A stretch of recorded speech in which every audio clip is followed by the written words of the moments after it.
భోగాపురం అంతర్జాతీయ విమానాశ్రయాన్ని అడ్డం పెట్టుకుని వైసీపీ క్రెడిట్ చోరీకి పాల్పడుతుందని ఏపీ వ్యవసాయ శాఖ మంత్రి కె అచ్చెన్నాయుడు విమర్శించారు. బుధవారం విజయనగరంలో ఆయన మాట్లాడుతూ వైసీపీ అధికారంలోకి వచ్చిన 5 ఏళ్లలో భోగాపురం ఎయిర్పోర్టు పనుల్ని నిర్వీర్యం చేసిందని ఆరోపించారు.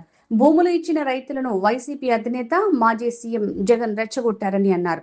అప్పట్లో ఈ ఎయిర్పోర్టుపై వ్యతిరేక వ్యాఖ్యలు చేశారని, ఎర్ర బస్సు కూడా రాని ప్రాంతానికి ఎయిర్ బస్ ఎందుకని ప్రశ్నించారని గుర్తు చేశారు. అయితే ఉత్తరాంధ్ర ప్రజల చిరకాల స్వప్నమైన భోగాపురం ఎయిర్పోర్టుని కూటమి ప్రభుత్వం ప్రజలకు అంకితం చేస్తోందని పేర్కొన్నారు.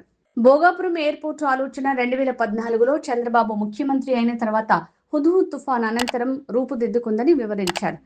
అలా 2019లో చంద్రబాబు హయాంలో ఈ ఎయిర్పోర్టుకి శంకుస్థాపన జరిగిందని చెప్పారు. చంద్రబాబు నాయకత్వంలో కేంద్ర మంత్రి రామ్మోహన్ నాయుడు కృషితో అన్ని అనుమతులు సాధించి నిర్ణయించిన సమయానికంటే ముందే ఈ విమానాశ్రయాన్ని పూర్తి చేశామని తెలిపారు. అభివృద్ధి కార్యక్రమాలపై ఇప్పుడు వైసీపీ క్రెడిట్ కోసం మాట్లాడటం విడ్డూరంగా ఉందని వ్యంగ్యంగా అన్నారు.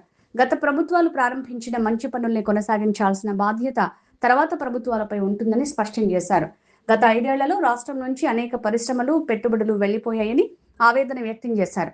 కూటమి ప్రభుత్వం 24 లక్షల కోట్ల పెట్టుబడుల్ని ఆకర్షించి రాష్ట్రంపై పెట్టుబడిదారుల్లో విశ్వాసం కల్పించిందని తెలిపారు. ఉత్తరాంధ్ర అభివృద్ధి గురించి అధికారంలో ఉన్నప్పుడు మాట్లాడని బొత్స సత్యనారాయణ, ధర్మాన ప్రసాదరావు ఇప్పుడు విమర్శలు చేయటం సరికాదన్నారు. 2019 ఎన్నికల వరకు అమరావతిని రాజధానిగా చెప్పిన వైసీపీ అధికారంలోకి వచ్చిన తర్వాత 3 రాజధానుల అంశాన్ని తీసుకురావటం దుర్మార్గమని తెలిపారు. రాజధాని విషయంలో ఉత్తరాంధ్ర వైసీపీ నేతలకు మాట్లాడే నైతిక హక్కు లేదని పేర్కొన్నారు. ఉత్తరాంధ్రలో పెండింగ్లో ఉన్న ప్రాజెక్టులను వైసీపీ ప్రభుత్వం పూర్తి చేయలేదని గుర్తు చేశారు. గత 2 ఏళ్లలో చంద్రబాబు నాయకత్వం, ప్రధాని మోడీ సహకారంతో ఉత్తరాంధ్రకు ఎన్నో అభివృద్ధి కార్యక్రమాలు తీసుకొచ్చామని వివరించారు. అలాగే విశాఖ రైల్వే జోన్ సాధించామన్నారు. విశాఖ స్టీల్ ప్లాంట్ని నిలబెట్టేందుకు కేంద్రం వేల కోట్ల రూపాయల ఆర్థిక సహాయం అందించిందని చెప్పారు. ఉత్తరాంధ్రలో యువతకు పెద్ద ఉద్యోగ అవకాశాలు కల్పించే పరిశ్రమలు వస్తున్నాయని అన్నారు.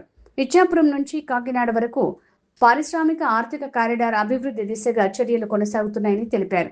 అభివృద్ధిని చూసి ఓర్వలేక వైసీపీ నేతలు అసత్య ప్రచారం చేస్తున్నారని ఆగ్రహం వ్యక్తం చేశారు. జగన్మోహన్ రెడ్డి ప్రజా సమస్యల కంటే రాజకీయాలకే ప్రాధాన్యం ఇవ్వటం సిగ్గుచేటని అన్నారు. పలాసకు చెందిన దానయ్య కుటుంబాన్ని జగన్ పరామర్శించలేదు, కానీ వైసీపీ నేతను పరామర్శిస్తున్నారని మండిపడ్డారు. ప్రమాదం జరిగితే చట్టపరంగా విచారణ జరగాలని, రాజకీయాలు చేయటం తగదని వైసీపీ నేతలకు ఆయన సూచించారు. భోగాపురం విమానాశ్రయం నుంచి ఆగస్టు 16న తొలి అంతర్జాతీయ విమానం సింగపూర్ నుంచి రానుందని, 17న వాణిజ్య కార్యకలాపాలు ప్రారంభమవుతాయన్నారు.